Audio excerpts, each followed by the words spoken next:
Pessoal, dando início hoje à segunda parte, né, da aula sobre bioquímica, vamos falar então agora das proteínas, né, seguindo a mesma lógica dos carboidratos. As proteínas são tratadas como polímeros, e são polímeros porque são a junção de várias unidades de monômeros, beleza? Então, olhando para a analogia que a gente fez sobre o trem, né, os monômeros, né, são os vagões, né, que vão se juntar e formar uma estrutura completa, que é o trem inteiro, beleza? Que vai desde o vagão com motor, com o vagão de carga, né, se juntando para formar um trem inteiro, que seria a proteína. E qual que é o vagão da proteína? O vagão do carboidrato, vocês viram que eram os monossacarídeos. O vagão da proteína são os aminoácidos. Então, várias moléculas de aminoácidos vão se juntar para formar uma proteína, beleza? Por meio de ligações específicas entre cada aminoácido, que vai formar dipeptídeos, que a gente vai falar mais deles mais para frente, e depois formar as proteínas, beleza?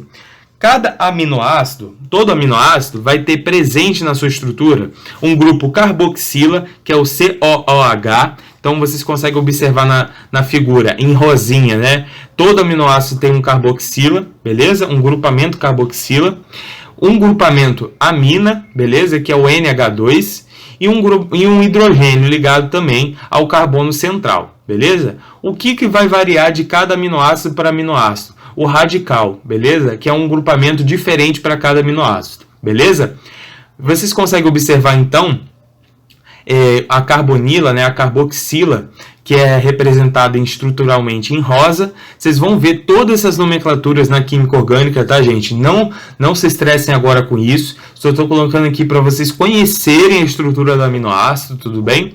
É o grupamento amina, ou seja, o grupamento carboxila, né, que vem de ácido carboxílico, né, e o grupamento amino, e por causa disso, né, vai dar a nomenclatura do aminoácido, de aminoácido carboxílico, aminoácido, beleza? Dando continuidade, então, os aminoácidos, eles vão se juntar, né, os vagões de trem da proteína, eles vão ter que se juntar para formar a proteína, beleza? E como que ocorre essa ligação entre cada aminoácido, beleza? Então, eu tenho representado aí o aminoácido glicina e o aminoácido alanina, que vão se juntar, né, formando uma ligação que é muito importante que vocês gravem esse nome, ligação peptídica, beleza? Então, a junção de dois aminoácidos vão se unir por meio de uma ligação peptídica, beleza? E a junção desses dois aminoácidos eu vou chamar de dipeptídeo, beleza? Então, pela mesma lógica que a gente viu lá nos carboidratos, juntei dois aminoácidos, formando uma ligação peptídica entre eles, e eu vou dar origem a um dipeptídeo. Se eu junto muitos aminoácidos, eu vou formar uma proteína, beleza? Então, a gente tem vários aminoácidos, né, presentes aí de extrema importância. A gente tem cerca de 20 aminoácidos, e eles são diferenciados em aminoácidos naturais e aminoácidos essenciais. Os aminoácidos naturais são aminoácidos que a gente não precisa ingerir na dieta para sintetizar, beleza? Que são os aminoácidos que a gente consegue sintetizar dentro do nosso corpo, beleza? Os aminoácidos essenciais são os aminoácidos que a gente necessita obter na dieta para os principais metabolismos no nosso corpo, beleza? Então a gente necessita ingerir na dieta para ter dentro do nosso corpo, né? Para a gente conseguir adquirir, ok? Precisa gravar essa tabela? Não precisa gravar essa tabela, tá? Conforme a gente for estudar, principalmente os ácidos nucleicos, a síntese proteica, vocês vão entender os principais aminoácidos que vocês devem saber, tudo bem? E durante o ano, a gente vai falar do metabolismo de muitos aminoácidos que vai estar relacionado aí, então não precisa gravar agora. Estou colocando aqui para vocês conhecerem, beleza? Então, esses são os principais aminoácidos. Então, Continuando, a gente forma a estrutura de vários aminoácidos, né, dando origem à proteína. E a proteína ela não vai formar somente uma fita única, tá? Essa fita única de vários aminoácidos, né, essa filinha de aminoácidos, a gente vai chamar de uma estrutura primária, tudo bem? Essa estrutura primária é uma sequência de aminoácidos formando uma fila, como se fosse uma fila de banco, né? Uma fila de banco com vários aminoácidos é a estrutura primária. Agora, a estrutura secundária é quando eu tenho uma formação helicoidal, como se fosse aquela formação do DNA, um cachinho, né, de cabelo, é a estrutura secundária dessa proteína. É quando essa fita única ela começa a se enrolar, formando uma estrutura secundária, beleza? Ou seja, é quando a fila do banco ela começa a dar volta, né? Quando está muito cheio o banco, a fila do banco ela começa a dar volta no quarteirão. Ou seja, quando ela começa a enrolar, é a estrutura secundária, beleza? A estrutura terciária é quando essa cadeia, né, essa estrutura secundária começou a se embolar toda por causa das ligações, né, entre os aminoácidos de diversas cadeias, né, que vão se interagir formando pontes de hidrogênio, pontes de sulfeto, outras ligações importantes que vão formar um aglomerado dessa cadeia proteica, beleza? Que não vai ficar em forma de hélice, né, uma forma de cacho, mas e sim ele vai se embolar todo formando uma estrutura terciária, beleza? Essa estrutura terciária pode se juntar a outros grupos peptídeos, outras proteínas, formando uma estrutura quaternária, beleza? Uma estrutura mais complexa, de várias ligações. Então, essas são as 4 estágios estruturais da proteína, beleza? Então, de modo geral, são essas 4 estruturas. Muito importante vocês entenderem isso, que a apresentação das proteínas, eles quase nunca vão estar de forma simples na estrutura primária. Sempre vai ter que ter uma elaboração formando estruturas mais complexas, a estrutura terciária e quaternária, como por exemplo a cadeia de hemoglobina, tudo bem? Que são formados por 4 cadeias de proteínas, 2 cadeias alfas, 2 cadeias betas, como vocês vão ver, né? Que é uma estrutura quaternária, beleza? Então a gente necessita dessa arquitetura dessa proteína para que o funcionamento dela seja efetivo. Caso eu não tenha uma estrutura adequada da proteína, eu posso comprometer o seu funcionamento, beleza? E quais são as principais funções das proteínas? As proteínas vão ter papel estrutural, como eu coloquei para vocês, o colágeno, que vai estar presente aí nas cartilagens, nos tendões, na pele, tudo bem? Aumenta a resistência dos tecidos à tração. Então, se eu tenho uma deficiência na síntese do colágeno, se o colágeno ele não tem aquela estrutura que eu já mencionei para vocês, ele vai comprometer a estabilidade e a resistência desses tecidos, tudo bem? A queratina também é uma proteína estrutural muito importante, principalmente na pele, para impermeabilização da superfície, previne desidratação, formação das unhas, das garras, tudo bem? E essa queratina, se ela também tiver um comprometimento na sua estrutura, vai interferir na síntese, né, na produção, na conformação desses tecidos também. A quitina e a miosina são 2 proteínas importantes para a contração muscular. Quando a gente falar de tecido muscular, vocês vão lembrar dessas proteínas, que elas vão se interligar e formar a estrutura contrátil desses músculos, beleza? A gente tem outras proteínas muito importantes também, que é a albumina, que vai principalmente interferir no transporte de muitas substâncias pelo plasma, tudo bem? Vai também conferir a questão da viscosidade do sangue, a pressão osmótica desse sangue, beleza? A hemoglobina, que vai estar presente nas hemácias, vai estar relacionado muito com o transporte de gases, né, nas hemácias e também pelo sistema circulatório, beleza? E a gente vai falar muito disso quando a gente falar do sistema circulatório. Outros papéis também biológicos das proteínas, além do estrutural. As proteínas vão atuar como catalisador de reações, ou seja, acelerando reações, ou seja, reações que ocorrem em 10 anos, as proteínas conseguem ocorrer em segundos, entendeu? E esse papel vai ser exercido pelas enzimas, que são compostos, né, que são compostos orgânicos compostos por proteínas, beleza? As proteínas vão formar as enzimas que são catalisadoras. As proteínas também vão formar os anticorpos e principais imunoglobulinas, beleza? Que a gente vai falar principalmente da função deles quando a gente falar de sistema imunológico, tá? Também, como eu já mencionei para vocês no papel regulatório, a proteína vai formar os principais hormônios também junto com os lipídios. Também vão formar receptores de membrana. Quando a gente vai falar da estrutura da membrana plasmática, vocês vão observar que há inúmeras proteínas inseridas na membrana plasmática, formando estruturalmente essa membrana. E também a proteína, as proteínas vão constituir os principais transportadores, nessa membrana plasmática, fazendo a comunicação entre o meio extracelular e o meio intracelular, trazendo e levando substâncias de fora para dentro, beleza? Aqui, muito relacionado com a questão da estrutura, que eu falei para vocês, estrutura terciária, quaternária, que é um processo chamado desnaturação proteica. O que é desnaturação proteica? Desnaturação proteica é quando eu tenho alteração dessa conformação terciária ou quaternária que eu falei para vocês, tudo bem? E a proteína assume uma forma desnaturada. E quando ocorre essa desnaturação da proteína? Há algumas situações, alguns momentos metabólicos, como por exemplo, alteração do pH do meio, alteração de temperatura, alterações enzimáticas, alterações de concentrações de íons, tudo bem?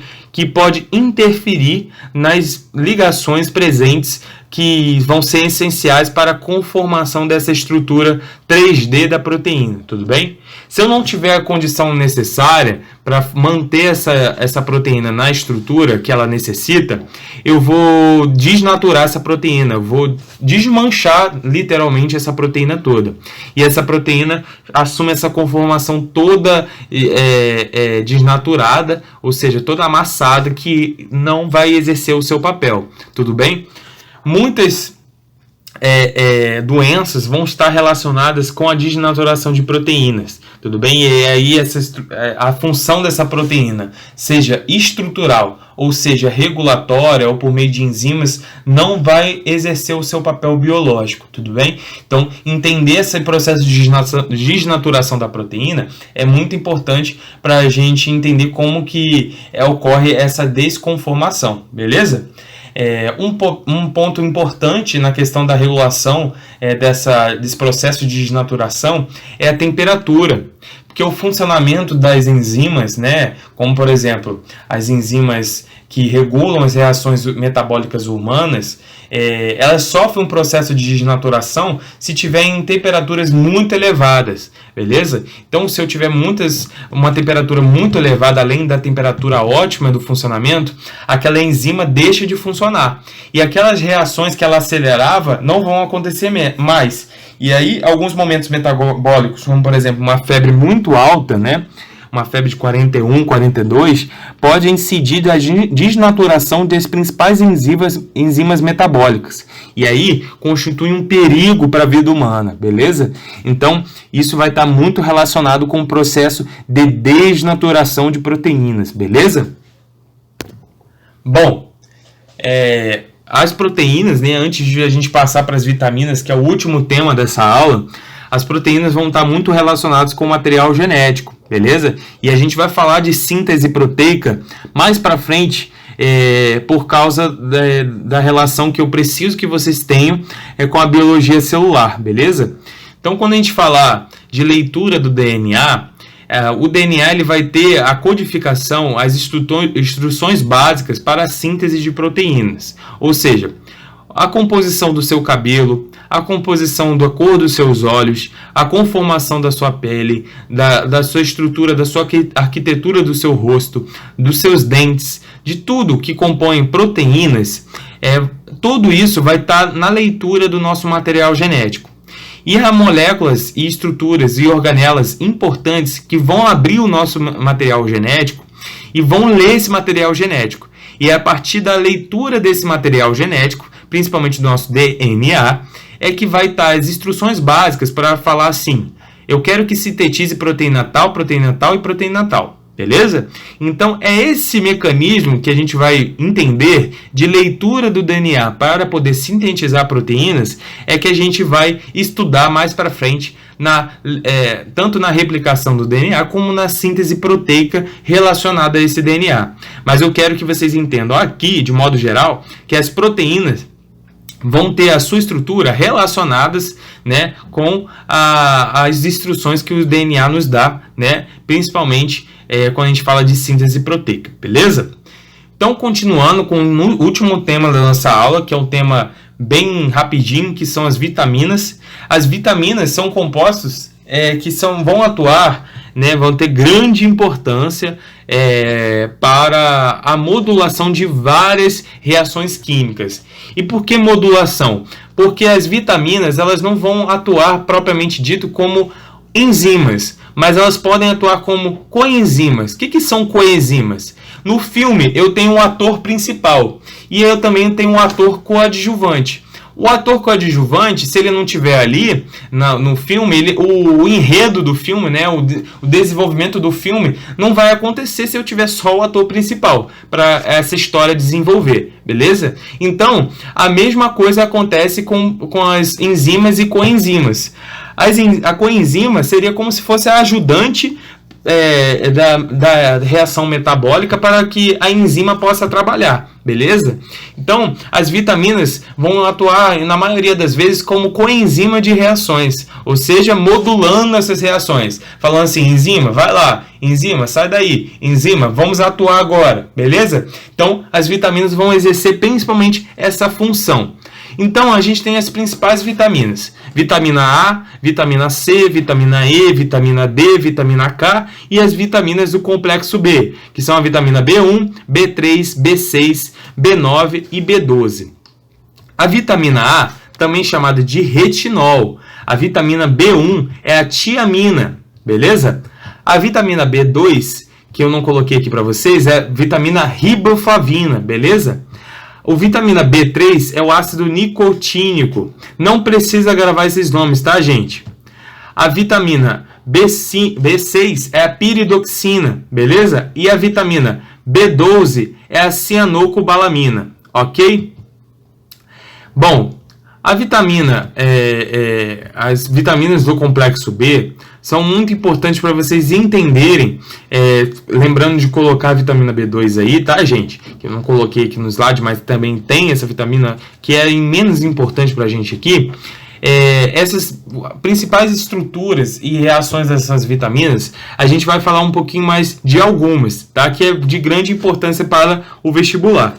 Então, começando com a vitamina A, também chamada de retinol, ela vai estar presente aí principalmente nos alimentos de coloração amarela, tá? Então, vegetais amarelos como cenoura, abóbora, batata doce, milho e algumas frutas também como pêssego, gema de ovo, fígado, que não vai ser propriamente como frutas, né? Mas outros alimentos como gema de ovo, fígado, vão ter grande quantidade de vitamina A. Beleza? E a vitamina A vai ser muito importante porque ela atua como coenzima principalmente em proteínas que vão compor o processo, né, de divisão, em reações que vão dar origem ao processo de divisão. E se eu tenho uma hipovitaminose, ou seja, uma deficiência de vitamina A, eu vou incidir sobre várias doenças, como cegueira noturna, xeroftalmia, olhos secos e até cegueira total, beleza? Então a vitamina A é muito importante para a saúde ocular. Se eu não tenho uma suplementação de vitamina A ou se eu tenho uma deficiência de vitamina A, eu vou incidir sobre o desenvolvimento dessas doenças, beleza? A vitamina C é a mesma coisa. A vitamina C, vocês já devem ter ouvido falar várias vezes a necessidade de vitamina C para principalmente para prevenção de doenças respiratórias, gripe, mas assim, a vitamina C vai estar muito relacionada às frutas cítricas, né? Principalmente laranja, limão, maracujá, abacaxi, morango, beleza? Vai estar muito presente nessas principais substâncias presentes na nossa alimentação. E a vitamina C, ela vai estar a sua função vai estar muito relacionada com a síntese do colágeno. A vitamina C, ela atua atuando como coenzima na síntese do colágeno. E se eu não tenho vitamina C em grande quantidade ou na quantidade certa, eu posso incidir numa deficiência, né, da síntese desse colágeno. Eu coloquei para vocês aí uma foto, né, que é a gengiva sangrando, as equimoses, né, vão estar muito relacionado com um quadro, né, de uma doença chamada escorbuto, que é a deficiência de vitamina C. E aí, quando eu não tenho quando eu tenho uma deficiência de vitamina C, o colágeno não vai ser sintetizado de forma adequada e a pessoa começa a ter sangramentos espontâneos, que ela não consegue formar os tecidos de forma adequada e ela vai começar a ter sangramentos, beleza? Então, a primeira a sangrar a gengiva, os braços começam a ter equimoses, beleza? Que são manchas arroxeadas. Então, isso tudo vai estar relacionado com a deficiência de vitamina C, beleza? A vitamina D, que vai ser muito importante para o metabolismo do cálcio, tá? Então, principalmente para a questão da absorção do cálcio intestinal, beleza? E também para a atividade da síntese óssea, beleza? E a vitamina D, ela vai estar muito relacionada com a luz solar, porque a sua conversão, né, ela não está presente da forma ativa, né, na corrente sanguínea, ela precisa ser convertida na forma ativa, que seria o calcitriol, beleza? E essa vitamina D ativa, né, vai sofrer reações que vai estar relacionado com o calor da luz solar, né, a luz ultravioleta vai entrar nessas formas inativas, né, vai reger essas formas inativas da vitamina D, sintetizando a forma ativa, que é a vitamina D que a gente utiliza para as principais reações metabólicas relacionadas ao metabolismo do cálcio, beleza? Então, vitamina D, quando falar de vitamina D, lembra de deficiência de cálcio. Se eu não tenho vitamina D adequadamente, eu vou incidir sobre doenças do metabolismo ósseo, como a osteoporose e outras doenças do metabolismo ósseo, beleza? A vitamina K, não menos importante, todos nós devemos receber uma seringuinha, né, quando a gente nasce, né, de vitamina K, que é o Canaquion, beleza? A vitamina K vai estar relacionada com um coenzima, né, de principais reações de coagulação. Então, eu coloquei para vocês que a gente vai falar dessa reação de coagulação mais para frente, quando a gente falar de plaqueta, de tecido sanguíneo, beleza? A vitamina K participa da conversão de alguns compostos que vão participar aí da cascata de coagulação, beleza? Então, se não tiver vitamina K, eu posso incidir sobre a incidência de hemorragias, da presença de quadros hemorrágicos. Então, eu necessito de vitamina K para que o processo de coagulação ele seja feito de forma adequada, beleza? Então, gente, essa foi a última vitamina que eu abordei com vocês. A gente encerra então a aula de bioquímica. Eu quero deixar aqui que, de modo geral, eu não quis especificar nenhum tema com vocês hoje nessa aula, né, de forma bem detalhada, porque quando a gente for abordando os temas durante as aulas de biologia, a gente vai tanto relembrar os temas dessa aula, como especificar de forma aplicada ao tema que a gente está discutindo, para vocês conhecerem de modo geral, beleza? Então, qualquer dúvida que tenham dessa aula, pode me procurar, e caso não se sintam confortáveis, pode procurar a monitoria, beleza? Vou passar uma listinha para fixação, e qualquer dúvida, estamos à disposição, ok? Obrigado e estudem, beleza?